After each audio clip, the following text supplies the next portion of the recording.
All right, John. You and I got into a conversation after my last podcast interview with Rich Cooper. And being that, first off, let me have you introduce who you are, what you do, and we'll kind of go from there. Okay. My name is John Cerrone. A lot of people know me as JC Limitless. I'm a father. I'm an entrepreneur. I'm a results coach. And I prefer to work with men. I will work with women if we have a deep conversation about it first. Um, I'm 43 years old and I'm from the Chicagoland area. Nice. How long have you been a results coach? Since 2015. So way before we talked about this, way before it was the cool thing to do. Yeah. Yep. And it was it's kind of funny because, and we can get into it a little bit later, but it was not even expected. It was nowhere on my plans to be where I am today. Oh, nice. What did you do before that?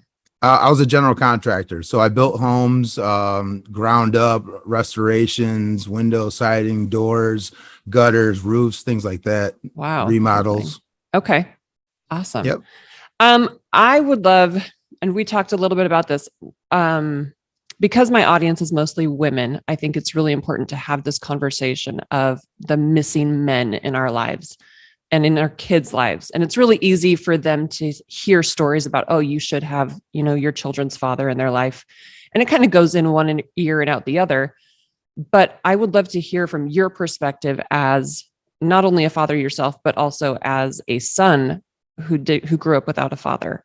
What kind of an impact did that have in your life? And what was that background? A huge impact. And I would say if I could give it one word, I would say pain, because I think that, in my opinion, there's a role that a father and a mother play. Together, they could create a great family, instill a lot of things in their children that they need to be successful in life, to be a good person, to have morals, have a direction, and things like that. And when one is missing, whether it's the mother or the father, I think that from my own experience, it's taken me decades to rewire and fix, because that information wasn't there. I had to go find that information, and being as young as I was looking for that information, I was going to all the wrong places, Right. Where did you find yourself looking for that information? Honestly, in the streets. So, a little piece of me is like, there's probably like 4, maybe 5 different changes I went through in my life. So around 8, 9, 10 years old, that's when my mom and dad were kind of like breaking up, and it wasn't good. Lots of abuse, lots of mental abuse, physical abuse, emotional abuse. With me, my sisters, I have 3 sisters, and my mom. And around 8, 9, 10 years old, it was off and on, and then from there it was off. And I haven't seen him since. Wow. Nothing from him. So, and I'm 43 today. So the next part of it was like from 8 to 15. That was time with my mom, and when he left, we lived in shelters. She did everything she could for us kids, waitressing and trying to just get back on our feet and be a normal family, minus the father being there. And it was tough watching her go through that, and me being young and not able to do anything. Like, I didn't know what to do. I didn't know what to expect, and like, to be honest, after all that stuff happened, those from like 8 to 15, 16, like, I kind of like blacked everything out. Like, I honestly don't remember that much of those years of my life. I do, but I don't, there's significant things that stick out, but it was kind of like a blackout. And then from 15 to 28 is where I got into this idea where, like, look, it's me, my mom, my sisters, we're all in a 1-bedroom apartment. There was times where I don't know what I was thinking. I thought I was, like, in my head, I think like you're growing into a young man at that time. So like I'm thinking at 15, 16, 17 and going like I'm like the man of the house. There's no other male here. Like I would Mhm. sleep in front of the front door just so I knew if somebody came in that door or not. Like Oh, wow. I was that was my mindset and Yeah. I was spooked, like we weren't living in a great area. And as I'm not saying anything about my mom, I'm just saying that that's what it was, Yeah. it's the cards we were dealt at the time. And I said, screw it. Like, this is not it. Like, everywhere I looked, either you're a doctor or a lawyer or you're a scumbag. So I was Mm. like, doctor and lawyer is it's not my cards. Let me go see what I can find out. Like, let me go find out somewhere like what I'm supposed to be doing. Like, I have no direction. I had nothing. And I don't think I was really like getting that in depth with it in my mind then. But Mhm. in hindsight, looking back, like that's exactly what I was doing. I was trying to figure out what the hell I'm supposed to be doing here, and like if I'm not going to be successful, in my mind then, I wasn't, there was no personal development, there was no social media, Right. It there was was so no different. mentors. Like it was a complete different game in the early 90s, mid 90s. And I just went to the streets. I started running around with people I shouldn't be running with. Um, the more people told me get away from them, the more that I wanted to be attached to them. Um, it was interesting to say the least because it led me into a bunch of crime. Um, 19 years old, I got in trouble with the law. I ended up going to boot camp instead of prison. We were running around at that time. I was younger. There was no way for me to get money. I worked at a hot dog stand. I did other things. And I'm like, dude, I've been here all week and I made $200. Like, screw this. This is not it. Like, Yeah. this ain't it. I can't go the other way as being a doctor and a lawyer. So I ran with people and learned from them in the streets. Like, these guys would go out and steal radios out of cars, and I would do it too. And like, we get $100 a radio. So like, we go get 6, 7 radios. I got 600, $700 in my pocket, and I ended up getting caught for it. And then from there, I was like, this ain't it either. Like I don't know what it Just trying to is, but find where you're going and who you are, right? yeah. So I got my GED while I was in boot camp and Okay. came home, and I'm like, you know what? Like people that go to college, like it seems to be like they're the ones that make it. So I got into Illinois Center for Broadcasting, got into to loving that. I thought it was great, which is kind of cool because it's kind of like what I'm doing today in a Right. You're way, still using all of that. all those skills. And so I did everything, did my apprenticeship, went in there, and it was 4 hours a day, 675 an hour to start.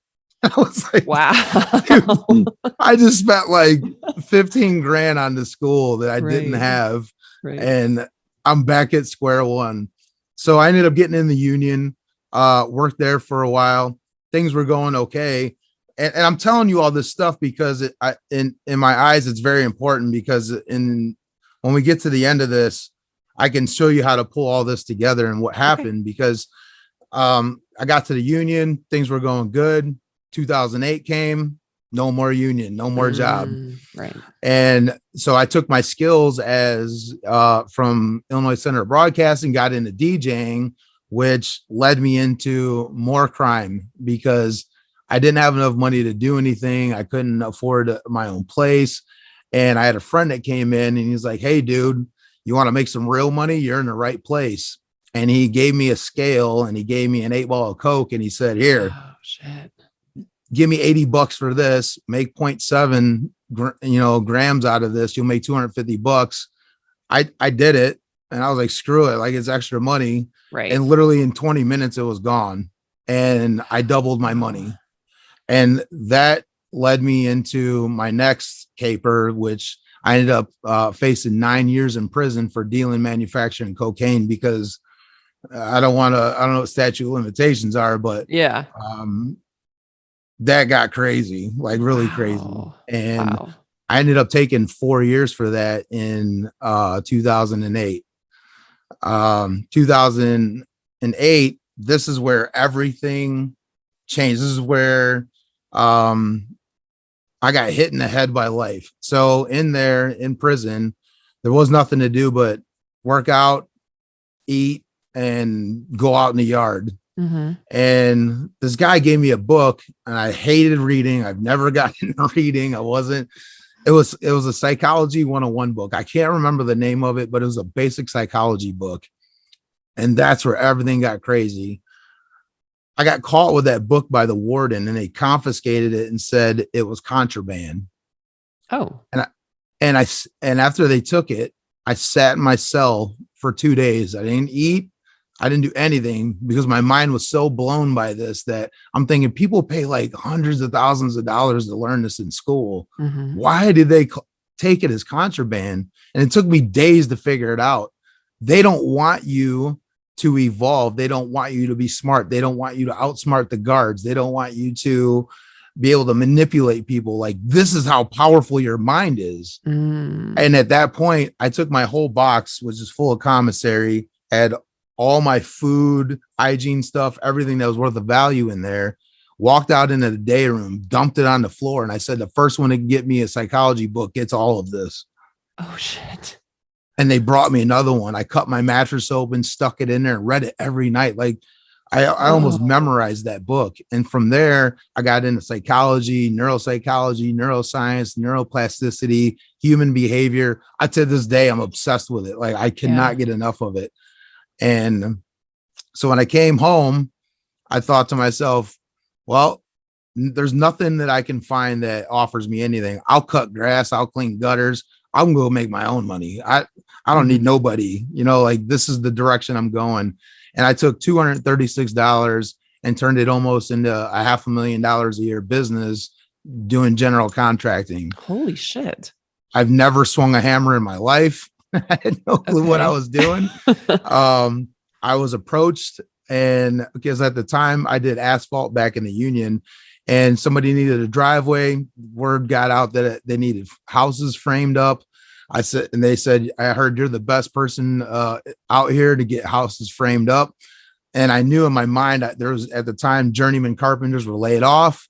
They were my friends. They're sitting around smoking pot, playing video games.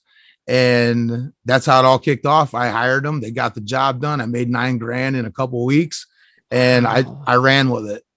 And I said all that because, and it was kind of lengthy because that's like the surface of me figuring out where I needed to go. There was a ton of things, decades of learning. To this day, I'm still learning. Like, I think probably till the day I die, I'll be learning, how to be a real man, or how to be a good dad, or a good person, because there's 30 years in there of doing the wrong thing, and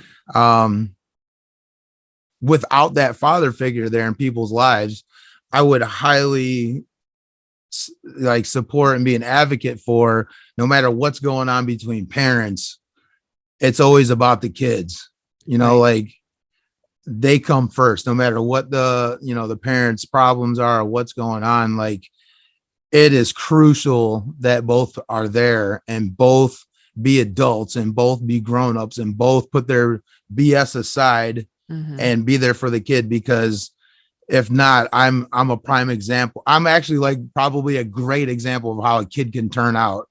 And I'm not saying that to toot my horn, but all my friends from then, they're in prison, they're dead, or I see them walking the streets just with scratch marks all over them from doing drugs. It's disgusting. But I think you're right. That's where so much of those society issues start, is in the home, when you don't have the father figure there teaching his son how to be a man. What does that look like? So did you have any example growing up of what a man looks like an uncle or a grandfather, anything like that? Not really. I mean, I just looked for a male that I thought was cool, right? Like, is this dude cool? Like, is he funny? Is he in trouble? Is he, you know what I mean? Like, I looked up to a lot of my older sister's guy friends that came around. They came around a lot. Like, I mean, it was weird because back then I didn't know what I know now. And I thought that was normal life, So the abuse that I saw as a kid with my dad and my mom, my uncle tried to get my dad put in jail, and I resented him for it. And today it was the biggest blessing ever. I'm glad he did it. Like Yeah. there was so many things that like my perspective is, it was different then because uh, y- if you don't show a kid the color yellow and he grows up and you're like, hey, what color is this? And you're pointing at yellow, like he can't tell you because he doesn't know, Right. like, and for me, that was normal life. Like the things that were going on and watching my mom work Mm, 3 jobs and the craziness that went on, and me, my older sister kind of running, wild because we had so much free time. We just took care of ourselves and we took care of my 2 younger sisters. Like there was no guy around that stood out like that. Like even my older sister's friends, they would come. I had no bike. My bike got stolen. Like they would go steal a bike and bring it to me, and I thought they bought me a bike. I'm oh, like, you guys are wow. cool, like awesome, thanks. Then find out they went and stole one too because they're like, screw that, I'll get you a bike. Right. And there wasn't really anyone. My uncle was probably the best example, Mm, even though he didn't have kids of his own. But as a man, he was probably the best example. But at the time, I resented him because I'm like, dude, you're putting my dad in jail. Like, oh, and you didn't know even the whole story. Yeah. no, and even though and that's another thing, with families is like, even though I knew my dad, like I was 3 4 years old, my dad slapped me across the face so hard I couldn't even go to school for days. I had a handprint on my face Oh my God.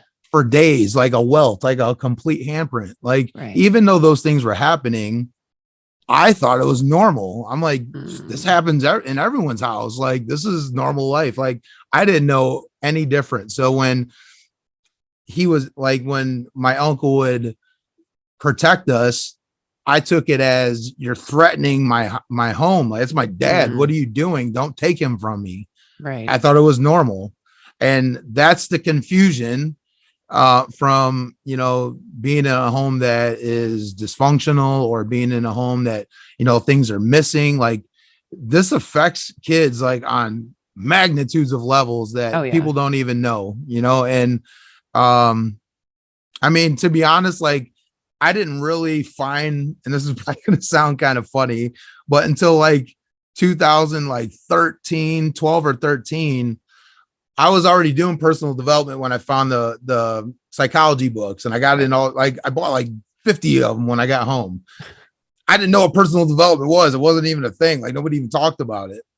I found Grant Cardone and I'm like, this dude's making money. Oh This yeah. dude's family is happy. This dude's helping other people. That's the guy I want to be like. I finally Mm, found somebody that I want to be like. mm-hmm. And even though, he might be controversial of whatever his religious beliefs or whatever's going on, you can't deny his skill set and what he's created. Correct. So I was like, this is the guy. I'm gonna stick to it, and if I learned anything from the psychology books, it's don't get information from a bunch of different places. Like I can have 5 millionaires standing in front of me. They're all going to give me different direction to Yeah. lead to the same place, which Yeah. will cause nothing but confusion for me to get there. Like, okay, So do I just pick do? one. Yeah, so there really wasn't one until, I mean, honestly, I found Grant Cardone and I'm like, that's the guy, and then along came Sean Whalen in about 2015. I found him, and Yeah. more people, like they just started stacking up because you are who you surround yourself with. You keep looking for them, you'll keep finding them. And like, Yes. that's the direction that I go. I love that. Do you think, like, knowing your family history and your dad, do you think that there were like generational traumas coming out in your family, like your mom accepting that behavior, your dad being abusive? Do you know about your family history and maybe that was a continuation? Yeah, I truly believe from both sides that's what it is. From my grandparents' standpoint, like my grandparents on my dad's side they're literally from Italy. Like they came over on the boat. Okay. So they were super traditional and super extreme when it came to like family traditions and how men and women interact there. And I'm not like putting a blanket statement on all Italians, but like it was a milder version of like what my dad was doing in our home. So Okay. like, yeah, I think it was all Again, so the same way that went from one generation to the other, the beliefs, the preferences, your desires, all of these things that a person has, they're learned from somebody they're around. Yep. Like, so whatever you see is what you learn. Like you could tell a kid till you're blue in the face what to do, but they're not going to do anything unless they see you do it. Yep. Right. So yeah, a lot of that was just handed down, and probably for multiple generations. I mean, I don't know that for sure, but that's where I would stack my money. Yeah. And that's the one thing that I've kind of come to the conclusion within the last several months is everybody's doing the best that they can with what they know. And if they only know shitty behaviors, that's what they're going to do. Like these are learned and just continued. And that's where it's up to us as parents to stop those cycles that we see and recognize as toxic behaviors and then teach our children to do better. They may not do better because they still have free will, but Yes. at least we're teaching them something different. Yeah, absolutely. You have a son, right? Yes, he's 9, Giovanni. Okay. I love that. How was that for you? Having a boy and knowing where you came from and missing a father. How did that go in your head? That was the most amazing and greatest thing that could ever have happened. I mean, I'm sure maybe a lot of people have seen it, like there's that Fresh Prince skit where, his dad leaves and he's like, I learned to play basketball. I learned to date. I learned to do this. I didn't need him for anything, like that is like a real thing. Like everything that my dad did or didn't do literally taught me in my mind how to be a great dad. Because everything that I ever wanted, everything I ever needed, everything that I know today is important for a young man growing up to learn. Like I know those things. So, I mean, almost doing the exact opposite of what he did is exactly what I'm doing for my son, like, and I mean, to the way he thinks.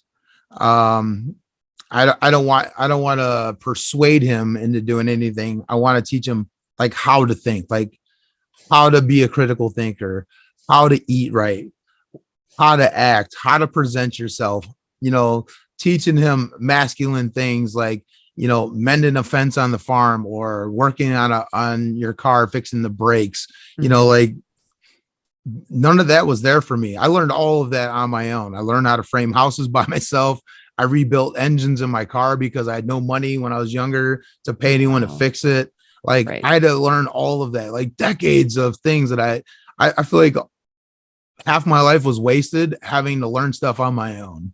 Like I would be on a whole nother level if I didn't have to go and learn those things. So it was the greatest thing ever. Like I'm going to create the most greatest, best version of me that I can in him.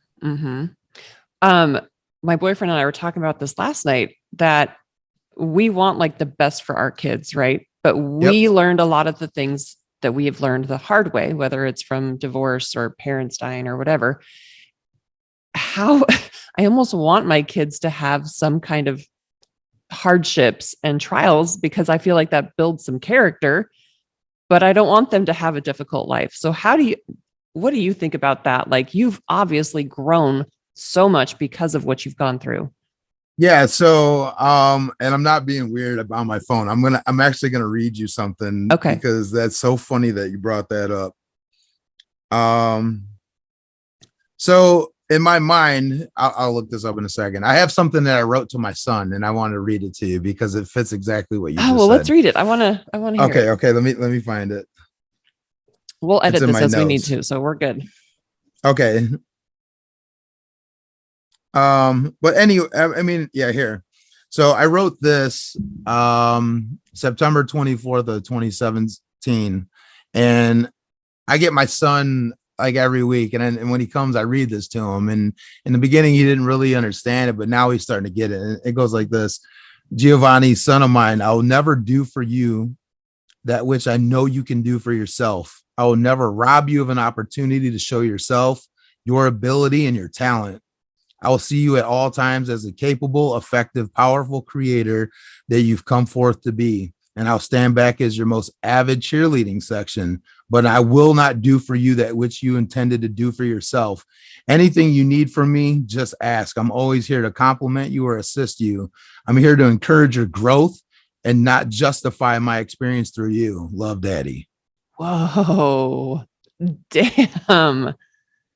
That And is powerful. when it comes down to, I think each and every single situation is completely custom and fit to be evaluated and say, I'm going to help him with this, or I'm going to stand by him with this, or I need him to go fall on his face right now and then come back to me and figure out what happened. Yep. And because building a bubble around them is not, it's not beneficial to them at all. Like they need to get hurt. They need to fuck up. They need to absolutely do all the mistakes that we've done. It just maybe not as awful. Yeah. Yep. Wow. So, and I mean, like, and that's the thing is like, I look at it like I'm the safety net. Like no matter what he's about to head into, I'll make sure he's not going to decapitate himself or put himself in a place where he's going to be mentally, tormented by something for the rest of his life. But I'm going to let him go through it. Just like this last weekend, I took him out. I used to race BMX bikes. So I took him out to these dirt trails and I'm 43. I still got it. I can hit the jumps. Nice. And I'm like, dude, you're gonna crash today.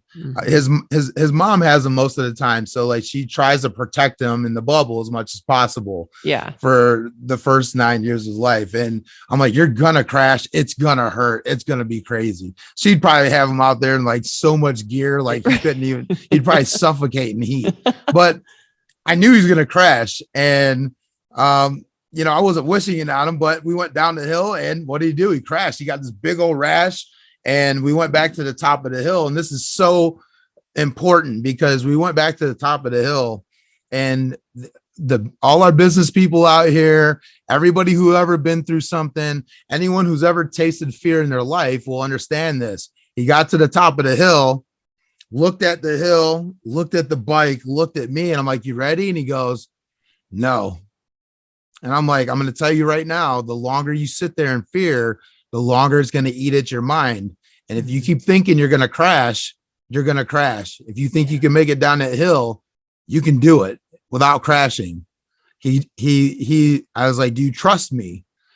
He goes, yeah, Dad. I said, you get on that bike and you go down that hill, remove time from the equation and your fear will go away. Right. Just go. He went down the hill, made it to the top. He looked back at me and the look on his face was priceless. Oh, came back around, ready to go. Ready to go. So it's important to let them crash in life, no matter what it is. Like, and other times give them the guidance. Maybe it's direct and noticeable, and maybe you're guiding them and they don't know it. Like you kind of like set them up for it and they're going to walk right through the right doors and feel that win. Oh, I love that. Well, it's kind of like coaching your kids, right? You're a life coach for everybody else, but you're also coaching your kids and teaching them how to be a man. And as a woman, that's the one thing I keep telling these ladies, like when I'm coaching them, we cannot teach our boys how to be men. Like I can teach them a lot of other things, but I don't know how to be a man. Therefore, I need the father to be the man to teach him. And I need to step back and let him do that, Yeah, absolutely. It's going to be okay. there's tons of like, I don't even know how to categorize it or name it or point it out, but it's just like a natural thing. Like you have a mother and a father in a house. Let's say it's a great house, mother and father there. They got a good relationship with their kids. Let's say the boy messes up. He does something. He shot his BB gun and broke somebody's window, right? Okay. Comes in the house. Maybe mom's trying to like straighten him out and be like, hey, look, like you messed up. You're going to have to pay for this window. We're going to figure this out, blah, blah, blah. And let's say he's in his teenage years and he's giving her an attitude. Mm-hmm. the moment dad walks in, what normally happens? Oh, the boy usually, well, he should be straightening up, but Yeah, for the most part, he might give a little attitude still, but for the most part, the dad walks in, sometimes maybe not even saying a word, and gives him the look, and the boy sits down and realizes, I messed up. Everyone has like these roles that we play, and I feel like with the school shootings, with the gender confusion, with all of the things that we're seeing right now, kids are so impressionable that these are crucial years for them to be taught, for them to be guided, for them to learn on their own, learn from their family, see both the roles in the family. I can't even stress how important this is. If I took one other turn in one of the forks in my life in the road, I'd be a complete fucking wreck. Like I would be a menace to society. Like the things that I was capable of, the people that I met along my journey in the streets, the power that I had that I didn't even deserve, I would have been a dangerous individual today. And just by making one different decision. Yes. Yeah. And wow. And that's how important it is for these kids, because your kid could be like me, and maybe not take that fork in the road, maybe not find that psychology book, maybe not have it click. Like that's how powerful my mind is. Right. Today being a doctor or lawyer is probably down about number 30 on the list for how to make money. Like it's not. Oh yeah. It's back not then it was number one. Yeah. So it's important. It's I can't stress it enough. And I feel like those are the years that your beliefs, your perceptions, your desires, your interests, that's where those things should grow. Yeah. For That's when they're all me, molded.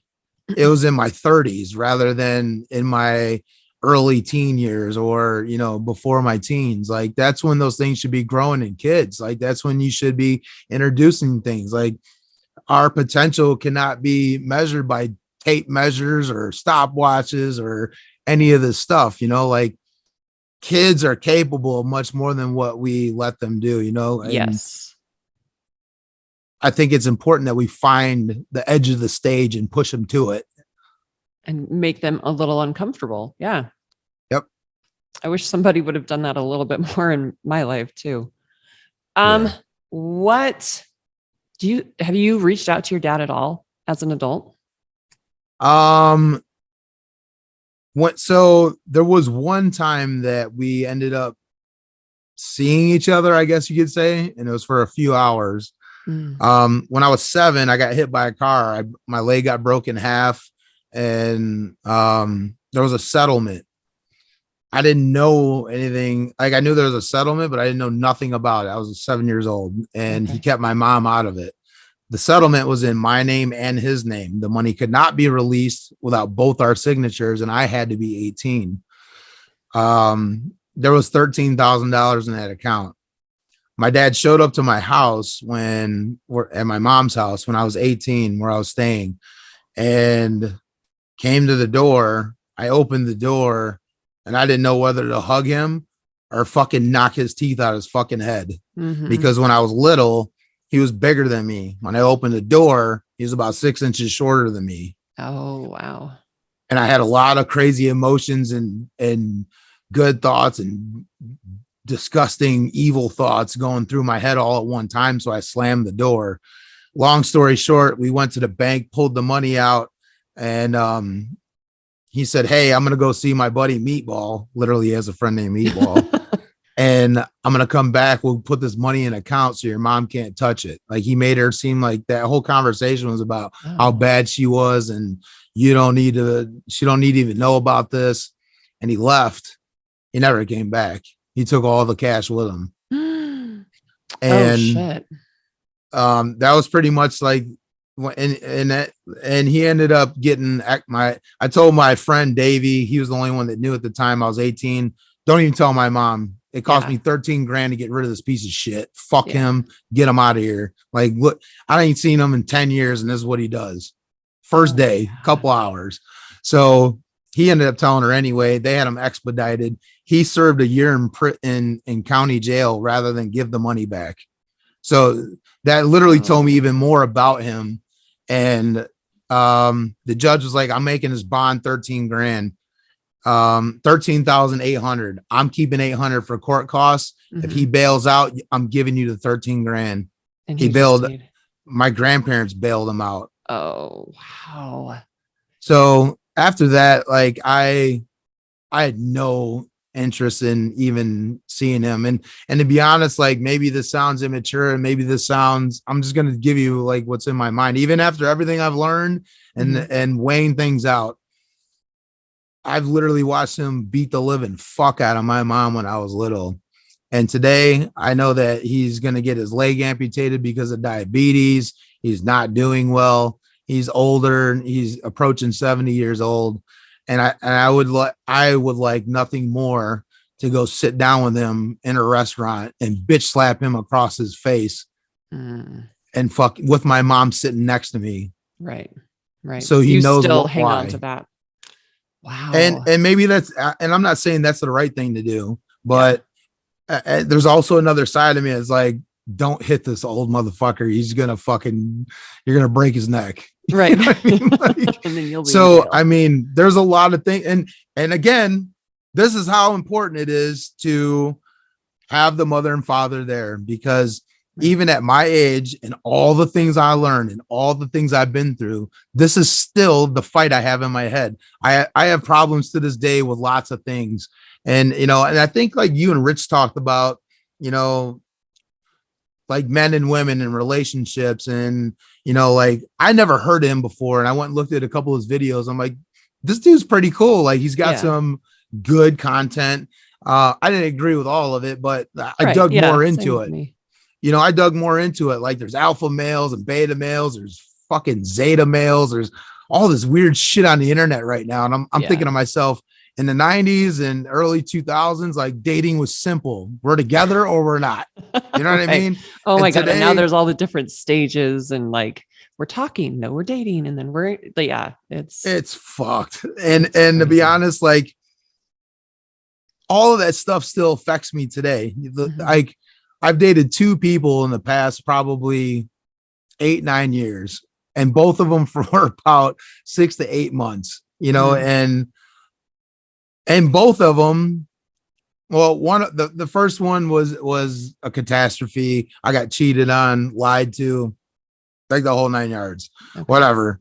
And at the same time, there was still things going on in my mind that I had problems with that I couldn't resolve, or I couldn't have the metacognition to pull myself away from it to evaluate what's happening and make a good decision, because I still had things going on in my mind about, growing up, with my mom and my sisters. Like I was growing up, around females. So like I was always taught to respect them and stand up for them. And I have this thing still to this day. And I honestly still don't have an answer for it, but like I have this thing where if I see a woman, being abused, or a woman being put in a bad situation, which was how the one that I got cheated on, that's how her and I met. Like she was in a bad situation. I was like, I can help you. Let me help you. And it evolved into us talking. Like I wanted to save her. I wanted to be the mercenary, in a sense. Like I wanted, the white knight. But I didn't want anything. My intentions weren't for us to get together. It was like, I had to go help this chick. Like she had nobody. Let me come help you. Right. And it was stupid. Like there was other ways I think maybe I could have handled it. Right. Or maybe it's something that I didn't learn from the male side. And maybe this is something I still need to learn. Like, it's not your fight, dude. Fucking leave it alone. You know what I mean? They're adults. Let her figure it out. So what I still to this day have confusion about things or how to handle things. And in that same sense of like I kind of sacrificed myself and what I was doing in my business and what my day to day was to ensure that she was safe. Right. The next relationship, I had the same problem, except for everything. It was almost as if she didn't even do anything wrong, but there was things that I was unsure of. And the moment that, like, for her, me and her, the first couple of months, like it was the greatest thing ever. Like it was, I'm like, dude, this is it. Like this, it does exist. Like there is a good relationship out there. Mm-hmm. And the moment there was any kind of issue, I was willing to sacrifice my day to day in my business to make sure she was good. Because what happened was she wasn't good. There was things like, you know, if I see something like I look at everything kind of like from a business standpoint. So if things are not continuing to go good in a certain area, Mm-hmm. I'm going to stop, get to the root of the problem, fix it before I keep moving, because this thing's going to snowball later. Yeah. You just know. And I think that, you know, maybe that was a mistake, because that's not something that she wanted and that I did. And the more that I did it, the more that I wanted to fix it, the more that I wanted to make it better, the more distance she created. And it got to a point where I was like, I'm just out. Yeah. I caved to it and said, I'm out. And I stopped talking to her, and like, I wanted nothing to do it. And I blocked her. Like, I didn't know what else to do. So again, like there's so many confusing things. Like in my mind, I'm like, I had to create what like back then, like an alpha male would stick his chest out, beat his chest, be the loudest around, let everyone know you run shit, you got power, you got money, blah, blah, blah. Yeah. It was the worst fucking idea of what a real man could be ever in my life. It got me so far in the streets. It got me so far in my earlier years. But now today, you know, learning, even now, like learning to deal with my emotions, like those were non-existent when I was a kid. If I felt anything, that shit got shoved to the deepest, darkest piece of hell I could stick it in. Yeah. And I stuck 30 fucking buildings on top of it. Fuck that shit. Like that shit is not fun. I don't want nothing to do with it. Get it out of here. Well, and I think that's how so many men back in the 90s, like you didn't deal with emotion. You just buried it and shut the fuck up and kept going. And then it would eventually explode on your loved ones or at your work or wherever. And I think that's where a lot of the boys nowadays don't know how to handle emotions. And now they're men who don't know how to handle emotions. And how do we teach them that? How do we teach our boys that? I'm going to tell you right now, like I've been through some shit in my life, like a lot of shit. Like I honestly don't even know. I mean, I'll be real. Like there's been times where like, I was like, dude, I'm just going to put in my head, fuck all of this. Like this shit is not for me. Right. You know, and like going through all of that, everything I went through in my life, like getting to like my emotions and like realizing like, dude, you have to have emotions if you're going to be in a relationship. Like you have to be able to communicate. You have to be able, and this is where it gets even more confusing. Like, do I express my emotions? Do I say what I'm feeling right now? Am I being a fucking bitch because I want to tell her how I feel? Like, dude, I went through some wild shit, and like, it was almost like torture. Like it was like living fucking hell, because I had all these things. My mind was telling me, my instinct was telling me, I'm not big on intuition, but I guess my intuition was telling me to say it. And like anything else, like a sale, like if you're scared to make a sale, like I had to make big deals back when I did contracting. I felt the same way. And I'm like, no risk, no reward. Right. I go for it. Fucking cracked right in the goddamn head. Oh, you know, like, what am I supposed to do here? Because like I hear on one side, show your feelings, show this and tell her how you feel. And the other side's like, dude, this shit's not worth it. Fucking she doesn't want to know. Down. She don't want to know that shit. You're fucking complaining, whining bitch. Don't fucking show weakness. Like it's confusing as hell. It is. It's really contradicting. Have you ever gone to like therapy or counseling or any of that? I haven't. And I can't lie. I've thought about it, but I kind of look at, I think I would have to find a specific individual, not by the degree hanging off their wall, but a specific individual. Because like when I look back at like everything I learned about nutrition, it was fucking bullshit. Like it was, none of it, you know, like you take the fats out, fat free, go buy fat free. I thought, Yeah, oh, cool. bullshit. I'm not No. going to get fat. No, it's fucking loaded with sugar to make up for the taste. And Yes. now that's why you're getting fat. You know, like, so Yes. I'm thinking from a medical standpoint, everything I learned about nutrition, these doctors today will still stand by all the shit from the 70s. Right. People are getting obese. So is it the same in the mental part of the field? Like, is it the same with these people? So like, I know how powerful a thought or a belief or a perception can be. And it's sell or be sold, as Grant Cardone would say. So what fucking store are you going to buy? And Right. am I going to buy, am I going to spend time, which is the most valuable thing to me, learning something that's fucking wrong? So I'm very choosy on who I would learn from or who I would talk to. I'm much more open to it today than I was probably like 10 years ago. Like, Yeah. if somebody said that to me, I'd be like, dude, just fucking go home, get out of my face. I think counseling is wonderful, but you definitely have to find the right person that you have this connection and trust with. Yeah. To start digging into a lot of that, because it gets pretty heavy. See, and it's a big thing for me. Like, I'm great at networking, I'm great at socializing, I'm great with communicating with people on a social level, right? But it's the personal level that I veer away from. Like, even in coaching, like if somebody comes to me and they want advice on something personal between them and their partner, 20% of the time I might be able to give them, you know, some good direction. Like, it's general direction. It's, hey dude, like fucking suck it up and go have the conversation type shit, you know. Yeah. But 80% of the time I'll straight tell them, like, I'm not the guy for this. I'm not going to give you any information.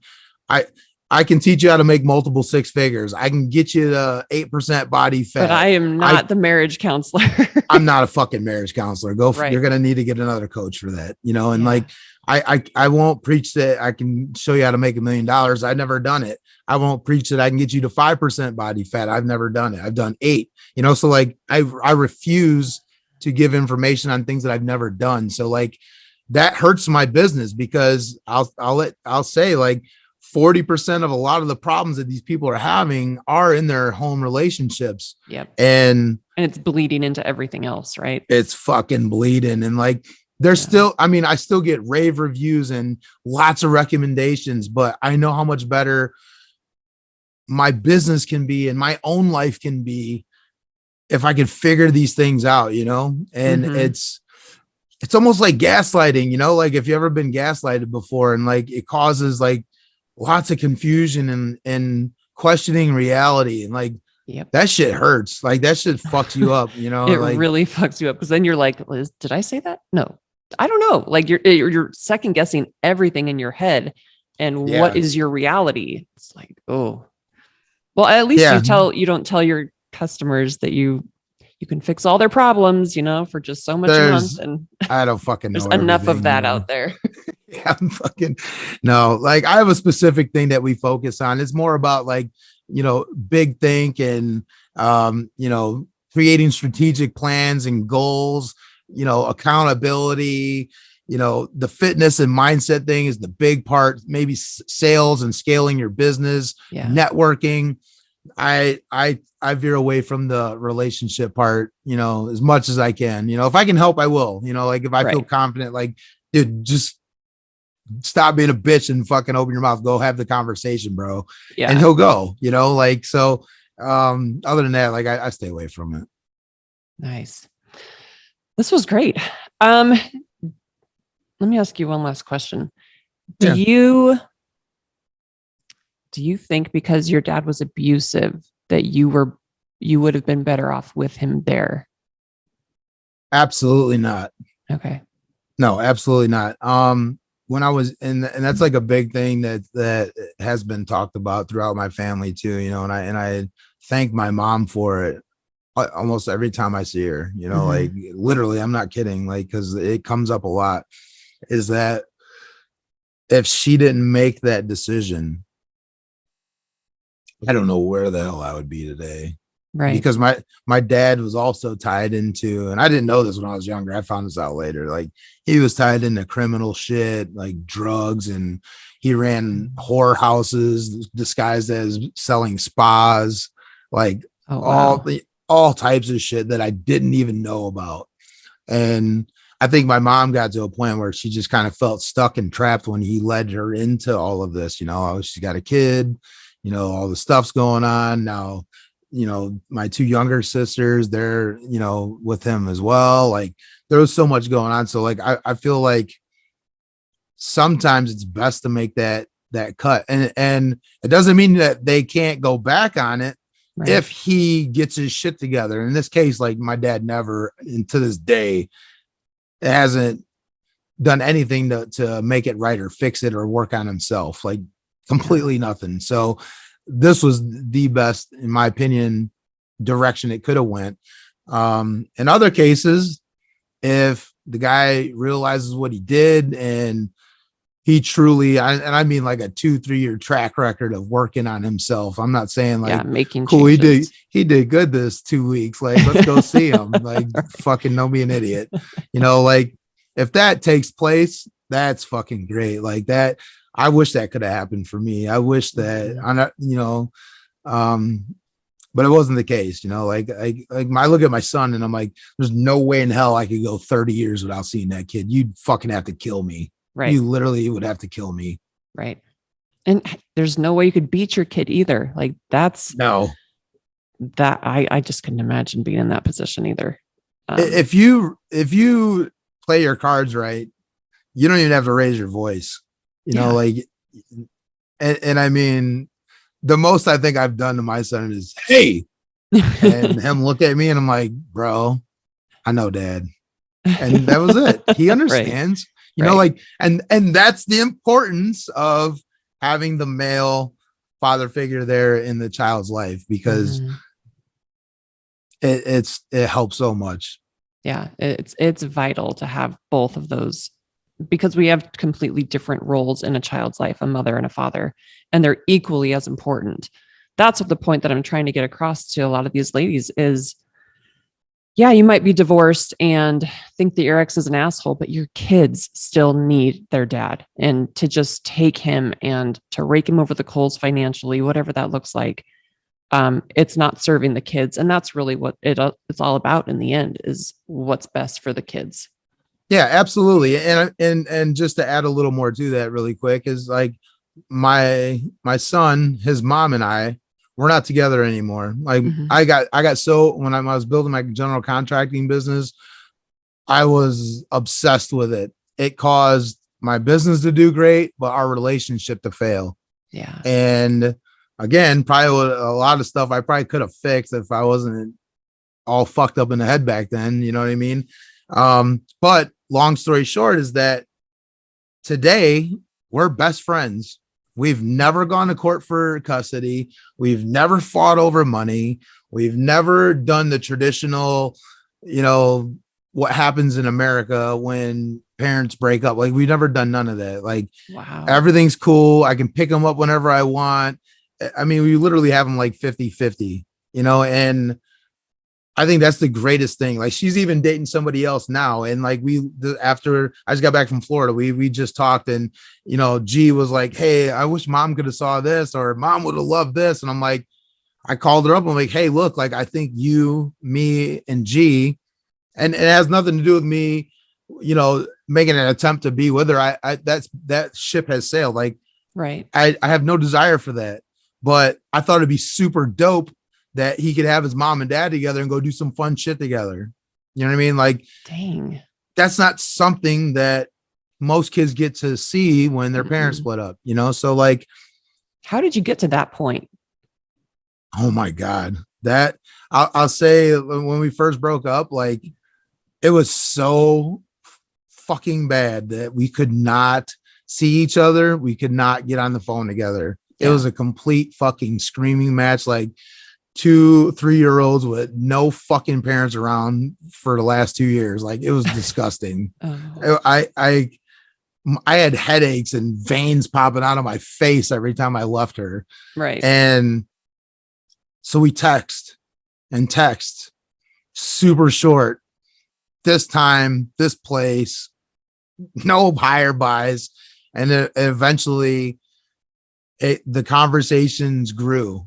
And as much as I wanted, when I realized it, I'm like, okay, like we can have a decent relationship. And I wanted to talk to her. I refused to. Like I played my card as no, keep it to texting. We're doing good. That's all I told her. And she said, I agree.